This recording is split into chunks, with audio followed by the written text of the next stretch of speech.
Greetings, viewers. My name is Erin, and I'm so glad you're joining me here at Simple Bios. In today's extensive episode, we're going to explore the winding road traversed by none other than history-making Vice President Kamala Harris. Now, I understand politics can feel overwhelming, messy, or even scary lately. But regardless of your personal views, Harris's ascendance from San Francisco District Attorney to America's highest office is an important, barrier-breaking journey. My mission here isn't to gloss over blemishes or pontificate. I simply wish for us to trace Kamala's story arc together, from growing up immersed in intellectual debate to shattering glass ceilings today.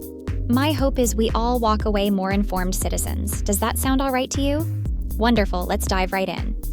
Kamala Devi Harris entered the world on October 20th, 1964 in Oakland, California. Her mother, Dr. Shyamala Gopalan, originally hailed from Chennai, India. Shyamala first arrived stateside as a gifted UC Berkeley grad student, eventually becoming an esteemed breast cancer researcher and prominent civil rights champion. Kamala's father, Stanford economics professor Donald Harris, immigrated from humble beginnings in Jamaica on an academic scholarship. He would go on to specialize in emerging market analyses that examined deep societal inequalities. Given both parents' fierce, questioning intellects and staunchly progressive politics, lively debates and ambitious dreams were woven into daily life for Kamala and her younger sister Maya.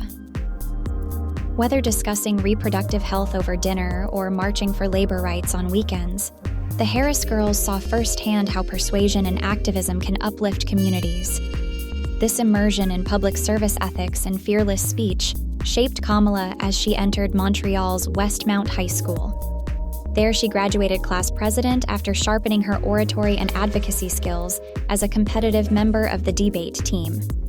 Kamala then journeyed south for an enlightening 4 years, expanding her intellectual and political foundations at Howard University, the revered historically Black college in Washington, D.C. Majoring in political science and economics, Kamala spearheaded the debate squad and staged campus protests against apartheid. By the time she earned her degree in 1986, Howard had reinforced Kamala's courageous voice and sense of purpose as a Black leader. Now, armed with the communication talents and justice-focused vision to drive change from within the system, newly minted graduate Kamala set her sights on a law degree. She chose University of California's Hastings College of Law. This proved ideal timing as violent crime rates were peaking nationwide. Harris aimed to infiltrate an unjust legal apparatus as a stealth change agent prosecutor. Rather than chasing wealthy law firm jobs post-graduation, she immediately joined the Alameda County District Attorney's Office in 1990. Kamala quickly proved herself an able prosecutor, targeting sexual abuse cases and other serious violent felonies, while also advocating for impactful reforms. Just 2 years out of law school, she was recruiting college students into her DA's office and advising Oakland's mayor on innovative youth anti-crime programs. This balanced, evidence-based approach led to Kamala's appointment as a San Francisco DA, heading up the career criminal unit by 1998. 5 years later, she was elected San Francisco's lead district attorney itself. Now make no mistake, Vice President Harris today proudly touts her prosecutorial tenure as pioneering progressivism. And she did introduce laudable initiatives like Back on Track. This program provided first-time low-level offenders vocational training and jobs, rather than jail, to break the recidivism cycle. Her elementary school truancy initiative, as DA saw parents of chronically absent elementary students get counseling support instead of criminal charges, dramatically lowering dropout rates. Later, as California Attorney General from 2011-2017, Kamala's office boasted creating the state's first anti-human trafficking and mortgage fraud enforcement units, as well as substantially widening environmental protections. However, law enforcement accountability groups also bitterly criticized Harris's muted responses to multiple police brutality cases during this period, including failing to fully investigate certain questionable shootings. Activists also blamed Kamala for defending California's severe 3 strikes mandatory sentencing regime far longer than she admits today. Additionally, Harris frequently appealed parole board approvals of rehabilitated inmates earlier in her career, refusing to acknowledge the state's mass incarceration crisis. Yet Kamala publicly evolved on these issues just as confronting systemic racism permeated national debate. During her 2016 U.S. Senate campaign, she pledged support for sweeping reforms, like ending strict mandatory minimums, legalizing marijuana, and eliminating cash bail. Harris won decisively, breaking ground as just the second African-American woman ever elected to the chamber. On Capitol Hill, Senator Harris strategically amplified her profile by producing viral moments skewering Trump cabinet members during high-profile congressional hearings. She compellingly grilled Supreme Court nominee Brett Kavanaugh on reproductive rights and civil liberties. Harris also slammed Attorney General Bill Barr on stonewalling election interference probes, all while sharply questioning Education Secretary Betsy DeVos for student debt failures. However, outside these made-for-TV crucibles, critics bemoaned Kamala's lack of landmark legislation. They cited how she prioritized building a national profile over the coalition building required to actually transform proposals into passed laws. Granted, Harris did initially co-sponsor several liberal Senate bills, from progressive climate actions to justice system reforms.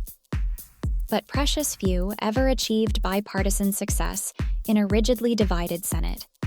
Hence, by 2019, some complained the former prosecutor's resume lacked definitional policy wins. Nonetheless, buoyed by her vision, poise, and intensifying media buzz, Senator Harris soon gambled by launching a competitive campaign for the 2020 Democratic presidential nomination. Kamala's uniquely personal, inclusive campaign platform introduced overdue discussions on maternal mortality, abortion rights, paid family leave, and the gender pay gap. She also championed drug decriminalization, abolishing capital punishment, and regulating big tech companies. Harris attracted throngs of enthusiastic supporters from Oakland to Iowa, who celebrated her barrier-breaking personal narrative.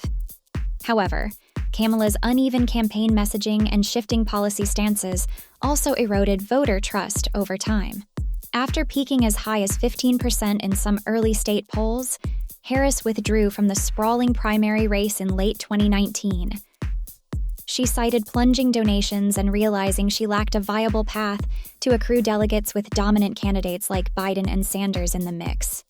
Yet the Golden State junior senator's high name recognition, centrist leanings, racial background, and former law enforcement credentials still made her an obvious vice presidential running mate. Nominee Joe Biden later said Kamala was his first choice all along, and their history-making union as candidates inspired record voter turnout across demographics, decisively defeating Donald Trump last November. As vice president, Kamala Harris has lugged numerous administration wins already, from urgently delivering much-needed COVID relief to hugely successful talks with Mexico and Guatemala aimed at stemming immigration. She's also led the charge promoting voter rights, broadband access, and electric vehicle growth domestically, while restoring America's standing globally as a human rights champion.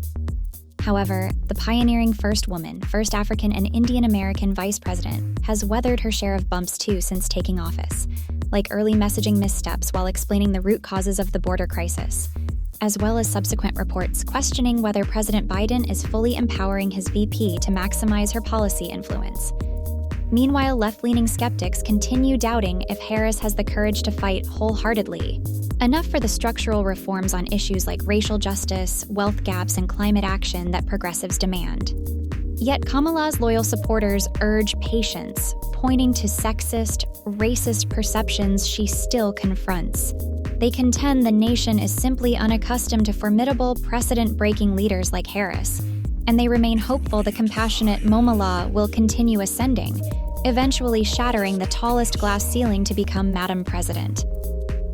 Well, my friends, there you have it, an extensive, balanced backstory on milestone maker Kamala Harris.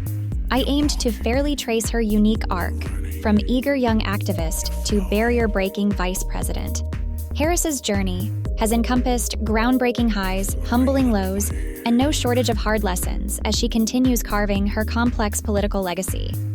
I'm eager to hear your reactions to Kamala's winding road. Please leave your thoughts in the comments, and don't forget to like and subscribe so we can continue our informed explorations of influential people. Thank you so much for listening today. Join me next time.